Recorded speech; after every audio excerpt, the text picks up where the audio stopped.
I'd like to do some reading from my horror collection called Monsters in a Mirror, and this is from a story called The Grey and the Gold. Sing we the cycles, say I.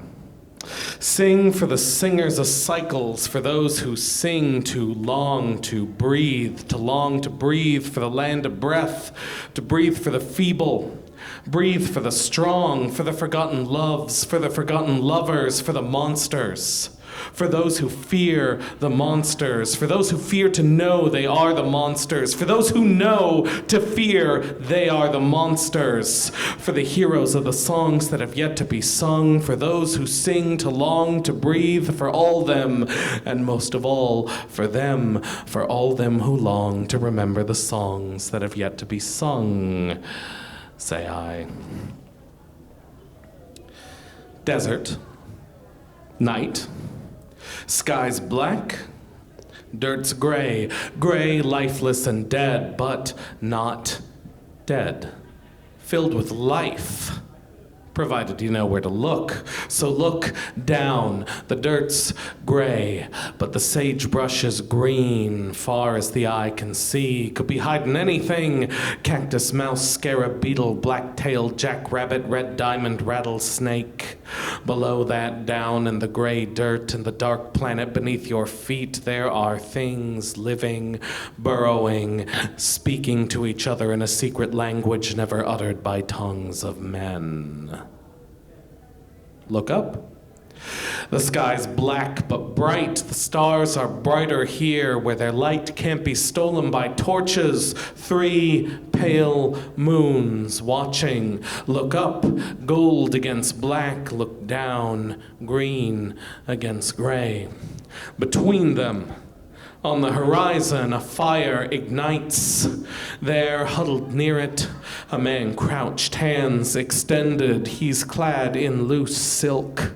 Long trousers, short tunic, a broad-brimmed hat. Bears all about him fardels and guns. He twists his head, raises it slightly.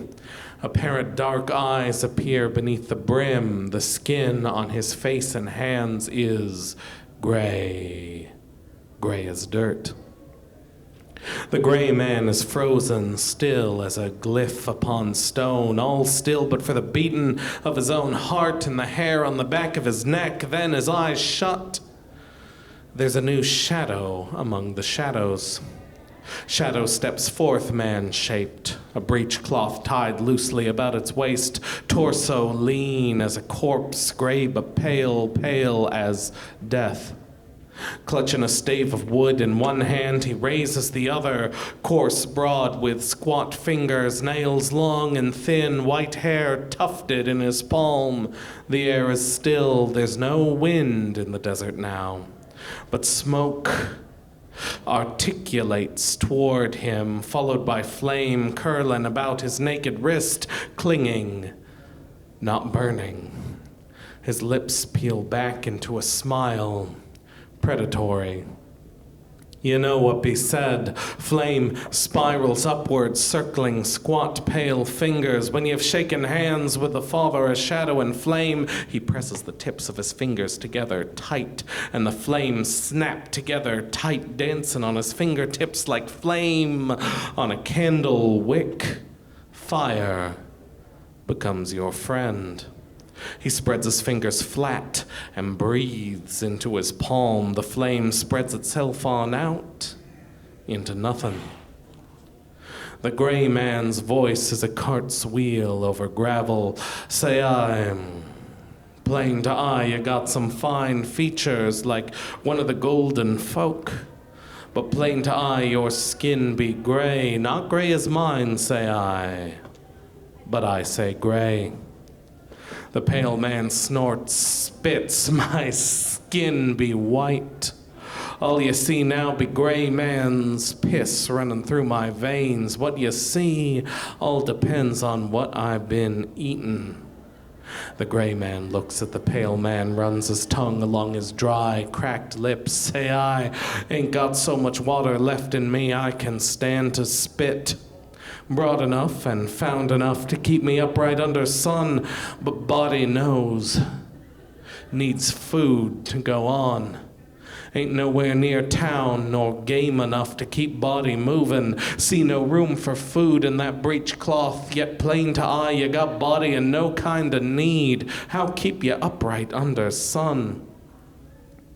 The pale lips peel back once more. Say I been feedin'. And this pale skin of mine don't care much for sun. Now say I ye, clad in buckskin, if I be golden folk that look gray, ye be gray man dressed as gold. Wherefore? The gray man speaks, skin be gray, but I be gold. Grew among them, know now all their rhymes and rights, and that be what make me golden. You knew anything of the gold folk, it would be plain without the speaking of it. The pale man speaks, that be the way now, but hearken. Day is coming when gold folk and gray men turn upon each other. They be not so different from spirits that made them. Then color be plain to gold as it be to gray. And as for rhymes and rights, say I, my rights were ancient when theirs were just begun. The Grauman don't pause. Who be ye? Oh, truth, names I known so many that now can't answer true to any. Then say I, why be ye here? Say I, shall I be your tutor? The Grauman looks at the pale man like the pale man be mad. I asked ye once, why be ye here? I answered once, now twice. Consider me your tutor. The pale man looks to the Grauman's eyes, and now say I ye again, hearken to my speech. Have I prophecy for ye, and if it come to pass, then say to me that I have taught ye nothing. The pale man leans in close to the Grauman. The golden maid ye come to save, say I, ye be the one to take her life, not I. The pale man leans back, all on a sudden steps back once, twice, back into shadow, shadow among shadows. The Grauman blinks, and even with the light of fire and stars, he finds no trace of the pale man again. The Grauman sleeps, dreams, and in his dreams he finds her, the golden maid he come to save, and there she is perched, there atop a black mesa in the middle of the desert, all wrapped in white silk, white and gold.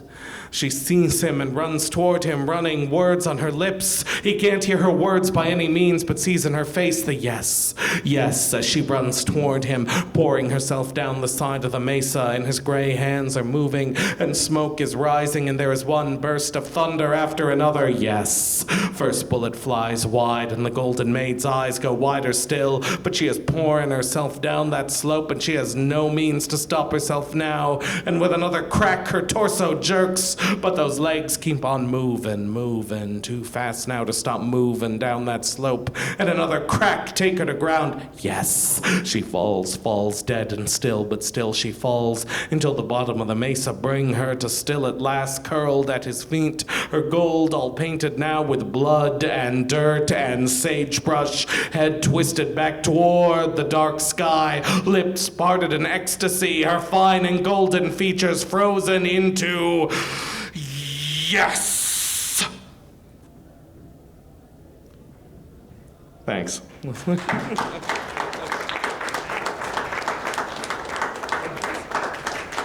it going for Phillip, Andrew, Bennett, Lowe. All right, that felt good. Okay, are you ready for your next performer? It's happening anyway, so. A graduate of the Viable Paradise Writers Workshop, your next performer writes about thorny relationships, messy spaceships, and galactic elven empires. She has also narrated audiobooks for indie authors and for the SFF short fiction podcast, Podcastle. She lives in Minnesota with her wife and not enough Filipino weapons. You can find more information about Aimee's work at her website, aimekuzenski.com. Please welcome to the stage Aimee Kuzenski.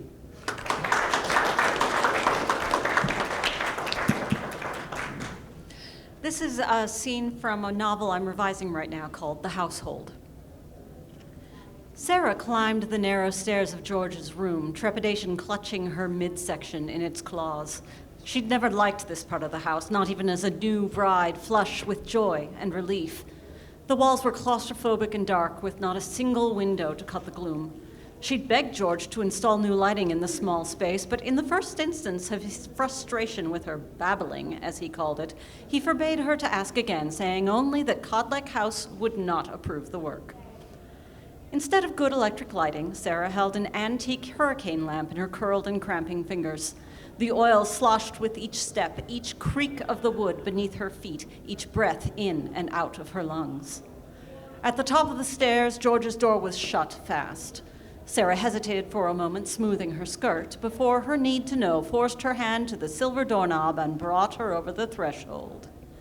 Dr. Netkin stood with his back to the door, displaying the fine embroidered scrollwork on his rest day coat. The charcoal gray wool was a perfect backdrop for such bright oranges and reds, though, privately, Sarah thought them too warm for the man's coloring. His black hair had receded a significant amount in the time since the birth of Tiffany, the last time she'd seen the Dr. Netkin without his trademark stovepipe hat. It now lay atop George's mechanically precise desk, pens aligned in their holders, papers stowed in trays, leather-bound accounting books shelved in chronological order. Sarah pressed her lips together. Her husband's exacting nature was well suited to managing their estate, but was in all other senses ill-suited to managing the family's status and position in society. In many ways, Sarah was glad George preferred to spend his time with paper and ink and currency calculations, of which she herself knew little. He scoffed when she insisted that her society connections were of benefit to him, but he was not at all adverse to business meetings with holders while she entertained their spouses. Such meetings had led to more than one investment that enriched the family, and Sarah took pride in her contributions. But such musing was no more than a distraction. Shaking her head to rid it of nonsense, she came further into the room, making sure to allow her heeled shoes to strike the floor with a good sharp tap. Dr. Netkin glanced over his shoulder. "Miss Codleck, your timing is excellent." He turned to face her, wiping his hands on a stark white cloth. Not a single stain of blood or other fluid on it, Sarah noted, chest easing. That may have been the only thing she knew of medicine. One's vital fluids should remain on the inside. The healer folded his cloth and stowed it in his heavy leather bag, crossing the polished floor to meet her. "Your husband is resting comfortably. As the night has advanced enough to make travel dangerous, I will be spending the night at his side to be sure of his progress, but in the morning I expect I may leave him to convalesce in your arms." Sarah managed not to snort at the suggestion. It had been nearly 16 years since George welcomed her into his arms, but one must keep up appearances. Instead, she drew close enough to pluck the doctor's sleeve. As he bent his ear to her, she whispered, "Dear Dr. Netkin, you are so devoted to your patients. I commend and thank you for it, sir. But," and here she paused, though she couldn't seem to force her eyes towards George's four-poster, "are you sure he is well? Did he tell you of his other instances of weakness? I must ascribe them to you, for his health has been vexing him more than he would ever admit." Certainly more than he would ever admit to his wife, who had to glean the information from his behavior and aspect. Dr. Netkin drew a breath to speak, but was cut off by a familiar, gruff voice. "I am still alive, Sarah. Pray do not leave me out of any discussion of my health." Sarah jerked upright, and finally her gaze fell on her husband's face. George was propped up in bed with a multitude of pillows, the sober quilt turned down at his waist. His face was warmer in color, though the healthy tone could be one donated by the soft candlelight. His blue eyes glittered, and his hands were folded in his lap. Atop those hands lay another, wide across the palm, a deep and speckled gray in color as though it were made of granite. The 3 long fingers wrapped tightly around George's flesh, almost enough to leave marks. Codleck House themselves, as Sarah had known to expect. The house was a thin and wiry creature resembling a poppet made of twisted vines. They crouched upon the quilt, cat-sized, the knobs of their spines standing out like nascent buds in their dry flesh. Their ice-blue gaze was fixed on Sarah. She shuddered internally. It was clear that the creature had never liked her, despite George's claims to the contrary in the early blush of their marriage. Every single time she'd seen them, Codleck House had stared at her just so, like a bodyguard with one hand on the butt of their weapon. Responding to George's rebuke, Dr. Netkin bowed. Of course, sir. We shall come closer, so you need not feel the need to eavesdrop. Sarah bit her lip and let him lead the way to the invalid's bedside. From the corner of her eye, she saw Codleck House turn its pointed face to follow her movement. Once there, she did not try to take George's hand. He would only shoo her away. Instead, she laced her fingers together and looked again to the doctor. Dr. Netkin smiled, all kindness and compassion. Mr. Codleck has suffered a mild paroxysm of the heart. Sarah's hands flew to her mouth. Oh, founders, no, she whispered. He would die, that was it. She and the girls were done for. George growled wordlessly, and Sarah pinned her mouth up tight. Dr. Netkin, pray pay no attention to my wife. She is overcome and susceptible to hysterics. Embarrassment flamed in her cheeks. After an awkward pause, the healer went on. I have prescribed rest and a course of foxglove extrication that should minimize the problems Mr. Codleck has been experiencing. I will also instruct your cook on his new diet, a reduction in red meat, and an increase in fish and vegetables. George would not like that. Sarah glanced again at her husband, and for the first time in her experience found the house's eyes on someone other than herself. They and George had locked gazes in what seemed to be a contest of wills. Finally, George huffed and looked away. At least he listens to someone, she thought, her opinion of the house warming. See, George, how even your house insists on it. You must take care of yourself. Sarah patted the quilt beside his hand, smiling encouragement. Codleck let out a hiss, and she withdrew her hand. The healer nodded, satisfied, and turned back to Sarah. Will you take me to the staff? They are likely as hungry for news as you and your family. He gestured for her to lead the way. Wait. George had caught her skirt in one hand in an almost childlike demand. If you would give me a moment with my wife, sir. Dr. Netkin smiled fondly. Of course, I shall write up a shopping list for the cook in the meantime. He retreated to the desk, pulling a pad of paper from some inner waistcoat pocket. After the healer had settled himself, George waved Sarah to the bedside chair. Her heart was in her throat. She hadn't been welcome in this room for quite some time. Was he about to chide her for her presence, or was he about to divulge something, perhaps a heretofore unacknowledged weakness that led to his current state? Now that she was closer, she could see that George's skin was still sallow. There were pain lines about his eyes and pursed lips that had not been there before. Sarah, he murmured, and though his words were quiet, they were still threaded with vitriol. It was to be the chiding, then. At least that was familiar. And I'll stop there. Thank you. Give it over, Aimee! Yeah, that's what I'm talking about. Our next performer is an actor, author, poet, and storyteller who's been performing professionally in the Twin Cities since 2013. He has previously worked with Oncoming Productions, Sidekick Theater, Actors Theater of Minnesota, the National Theater for Children, Maximum Verbosity, Mindless Mirth Productions, the Murder Mystery Company, and is a frequent performer at the Minnesota Fringe Festival. As an author, he has written several plays, short stories, and poems. 4 of his poems can be heard on the Dead North podcast. His debut novel, Click, is available on Amazon, Apple Books, and BarnesandNoble.com. To learn more about him, check out his website, robwardcreative.com. Please welcome to the stage, Rob Ward.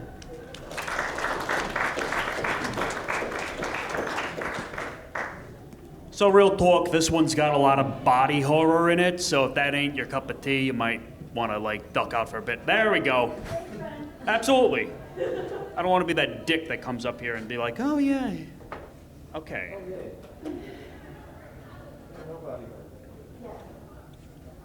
Come on, bastard. A Visit from St. Julian. Inspired by Clement Clark's Moore's A Visit from St. Nicholas. 'Twas the week before Christmas, and out in the yard, I stood looking upwards while keeping on guard. My brother and father and good neighbor Ted were all hanging lights right over my head. How fast they were rigging. It'd be done in a snap. We'd finish so quick there'd be time for a nap. As I gazed on the lights on top of my roof, out from my house came my grandmother's goof. It was old Uncle Pete, who was a bit racist. On Facebook, he'd post things with no factual basis. "Hold the damn ladder," he said with a burp. "I'll show you how a real man hangs lights up, you twerp." He pulled up his pants, beer still in his hand. Pete's the one uncle I just couldn't stand. I held on that steel, and he stomped on each rung. He mumbled and cursed. He was really high-strung. When he reached the top, my father exclaimed, "You're too drunk to help." But Pete just complained. "Now wait just a minute," Pete said with a stir, then proceeded to use the following slurs. "You jagoff, you loser, you bald-headed runt, you stupid cocksucker, you miserable..." And like Cain and Abel, he threw a great fit. It ended when Dad screamed, "To hell with this shit!" Father and brother and good neighbor Ted all came down the ladder, all shaking their heads. Then came an idea, an ingenious thought, to show Uncle Pete what Christmas is not. I whispered with glee, "Hold the ladder, my bro." I scurried and scampered, to the roof I did go. Bro just shrugged and entered the house. I turned my attention to the big drunken louse. He was fumbling with one tangled green and red wire, not knowing his nephew was freshly inspired. I slithered and sneaked with the grace of a cat. He never did notice, that dirty old rat. As he pulled on cords and made my thoughts toxic, I wound up my foot and I punted his coccyx. And Uncle Pete fell going ass over tits down 21 feet, and then he got split. This part of the story might make you tense, 'cause Uncle Pete bullseyed the decorative fence. The bones, they did crunch. The blood, it did splatter. My family ran out to see what was the matter. They all stopped in horror. Bro grabbed his inhaler. It looked like my uncle met Vlad the Impaler. His body was mangled, his mouth on his seat. We saw the last breath of poor Uncle Pete. Like an elf on a shelf, Pete's body was structured. Who knew that your intestines and lungs could be ruptured? One eye was glazed over and out of its socket. We saw his right hip bone poke out his left pocket. Out from his back, like a yellow bidet, sprayed spinal fluid from his fourth vertebrae. Good neighbor Ted upchucked a great barf when he saw the brain in Uncle Pete's scarf. As they pondered the garden gnome stuck in his rear, I ran down the ladder with crocodile tears. I gave a performance, and with a great sob, I spun my own story of my Uncle Kebab. "Oh, I tried to save him," I lied through my teeth. "God, how can this happen on December 18th? The ambulance showed in less than 5 minutes. While they did their thing with the cops, I did kibitz. I told the same story, I used the same lines. They bought on my bullshit, my acting's divine. Our Christmas was quiet. It was very nice. Except when my grandma would cry once or twice. And now that I hear Uncle's funeral bells, Merry Christmas to all. I'll see you in hell. Thank you.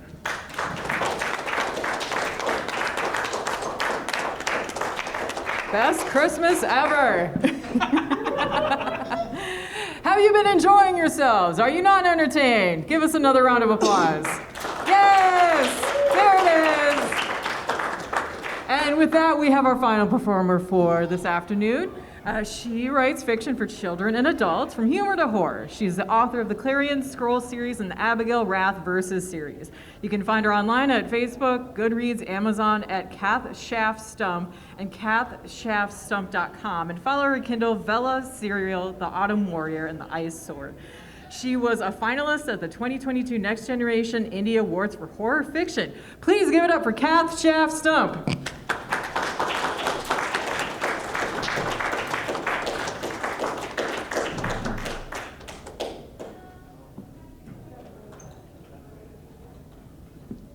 I know it's going to be hard to follow that last act, but we'll do what we can. This is from my middle grade series.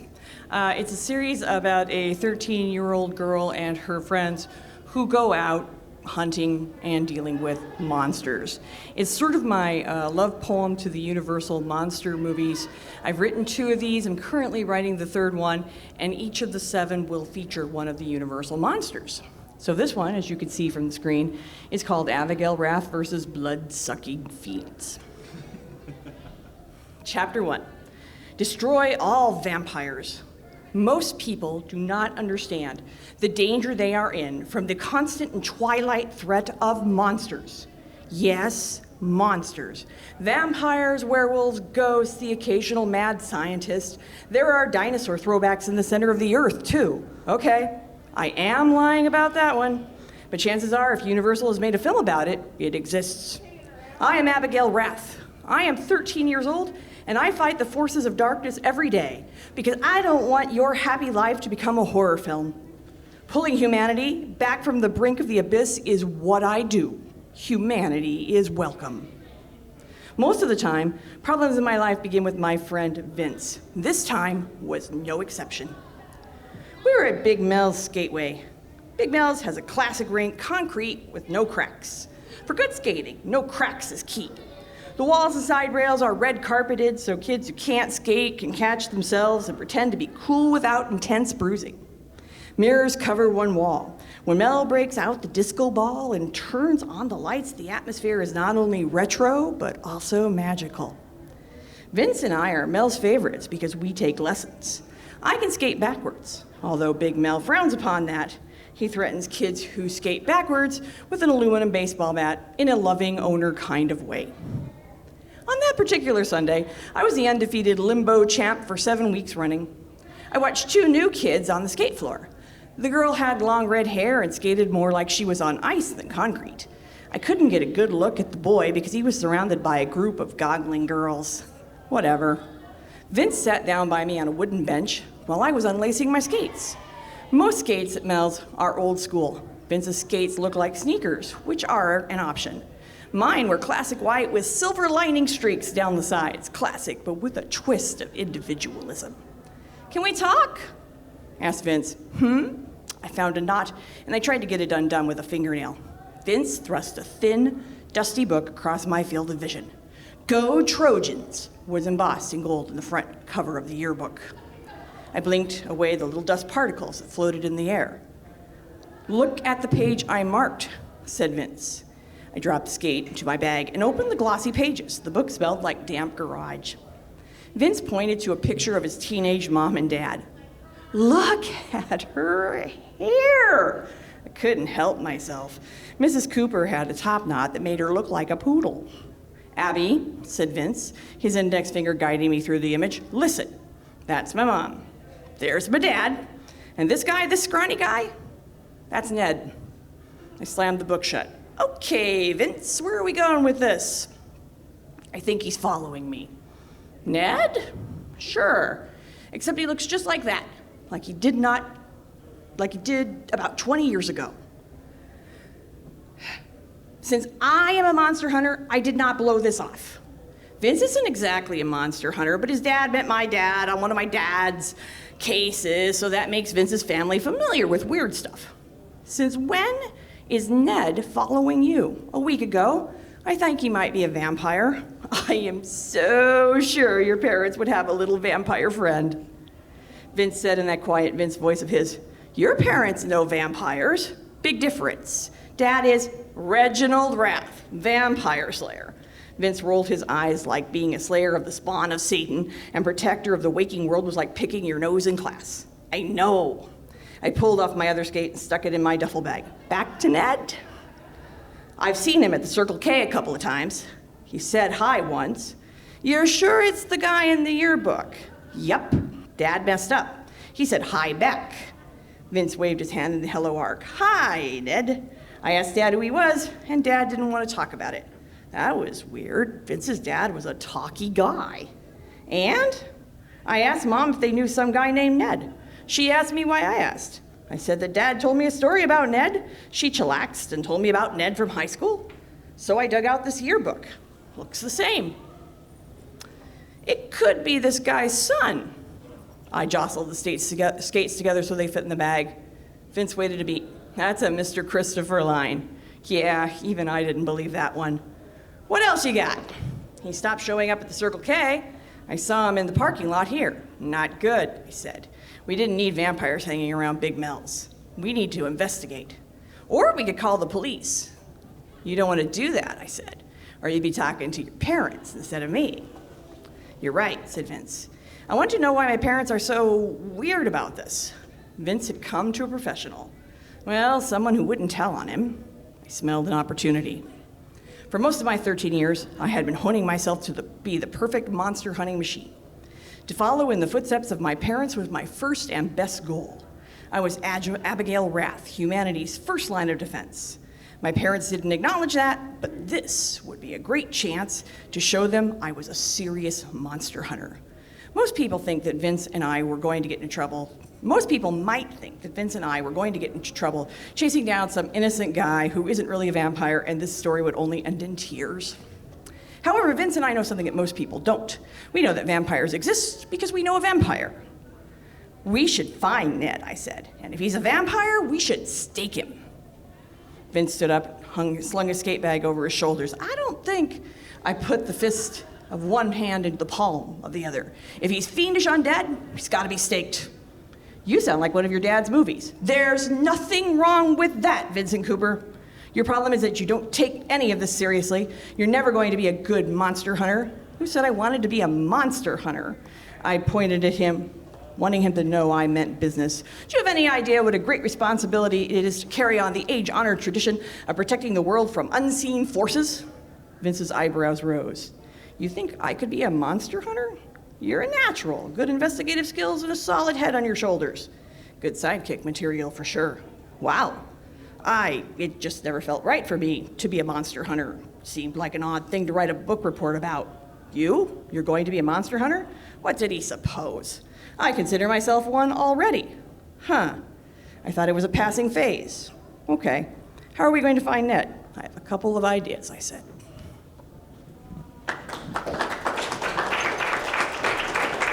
Keep it going for all the performers you've seen this afternoon. Cav, Rob, Aimee, and Phillip. And if you'd like to talk to them after the show, they're here. They also have books available for you to peruse, perhaps purchase. No pressure. Thank you, and good afternoon. It's over.